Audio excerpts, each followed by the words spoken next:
Welcome back to the Racing Virginia podcast. I'm Dave C. He's Vaughn Crittenden. And we're going to go to the who'syourdriver.org hotline. And we're going to talk to the director of Drive Smart Virginia, which is the division that handles the who'syourdriver.org program. She is Janet Brooking. How you doing, Janet? I'm just fine. How are you all? Great. Welcome to the Racing Virginia podcast, which you guys are a huge part of. Thank you. Thank you. For those folks that I'm very aware of it because, working at Virginia Motor Speedway, we promote it pretty heavily, and I am a great big supporter of this program because I think it needs to be out there. For the folks that may not know about who'syourdriver.org, give them a little background on what it's about.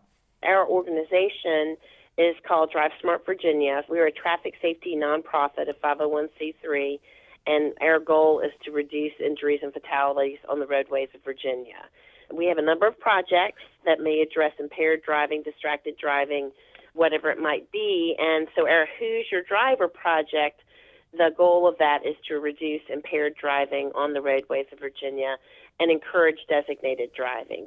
We have targeted the racetracks in Virginia. We do work with Martinsville, Richmond, and then we have 4 short tracks that we work with, including Virginia Motor Speedway, Dave, to get the word out about Who's Your Driver. It is a great program. And by the way, folks, if you haven't been to the website and signed the pledge, admonish you to do so. And because as they always say, 100% of drunk driving accidents are preventable, plain and simple. No, they are. I mean, I had a friend I lost in high school who unfortunately, found himself in that situation. But so I believe in this initiative. I think it's great. And I also think it's great that you guys did reach out to the local tracks, to the local NASCAR fan throughout the year, not just the few big races in the state, to push that message along. Yes, absolutely. Those more rural short tracks are extremely important to us, and we're looking to partner with as many as we can within our structure and budget.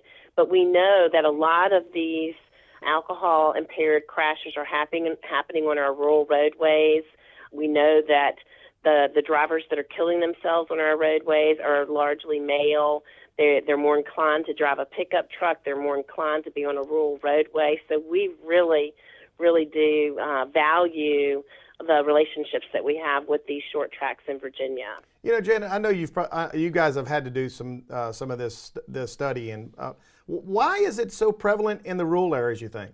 Well, I think that you've got a number of factors as to why there are more crashes in rural areas. I think that, for example, your infrastructure is a little bit more loose, so to speak. Right.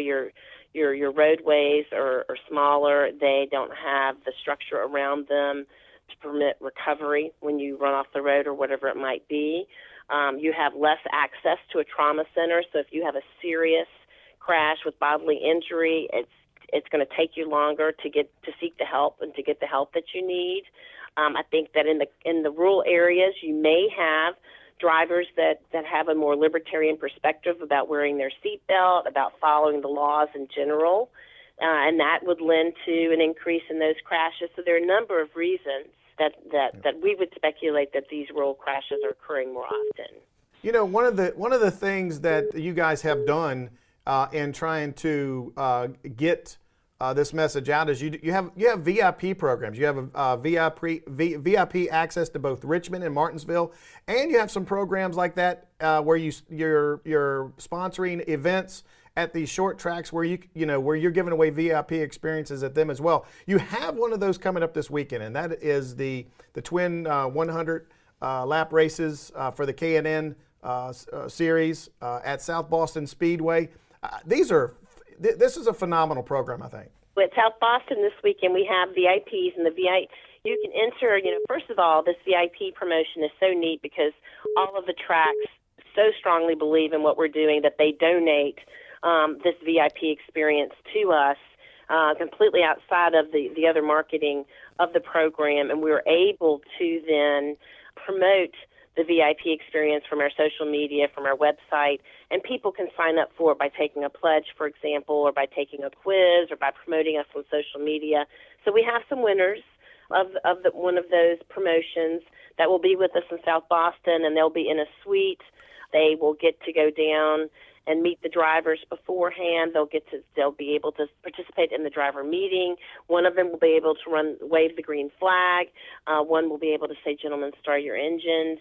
And after the race is done, we'll go down into victory lane, and they'll all get their pictures taken with the winning driver. So it's a different way of seeing a race. It's really, really, really neat. I've experienced a number of these myself, and just really appreciate that perspective. It's amazing, Janet, because each week at the track I work at, you give somebody the opportunity to wave the green flag, and their eyeballs get like huge. They think that it's something so special because very few people get to do it. So it's an experience that they can go back and say, "Hey, man, I did this," and having those cars come flying by you underneath you is like no other. Right, and we have heard that from our VIPs. Yes. We need to get you up in the flag stand. Oh my, we'll see. Well, you got this VIP experience. You got the VIP experience, two of them at Virginia Motor Speedway coming up later in the year, and then you have one more at Langley. So we have Langley, we have Martinsville, Richmond, and Langley, and all of them are modeled very similarly, where we'll be in a suite together where we'll watch the race, and they'll have the pre-race ceremonies and experiences, and then of course the post-race. So yes.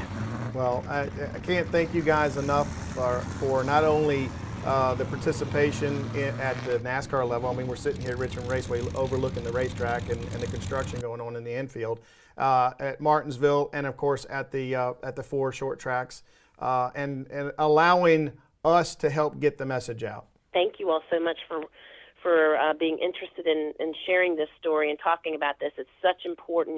This is about saving lives and enjoying racing. Well, we look forward to having you on again later in the season. We also look forward to seeing you at one of the racetracks for your VIP experience. Folks, go to who'syourdriver.org, sign the pledge, find out more information about the program. She is Janet Brooking. We'll be right back after these messages.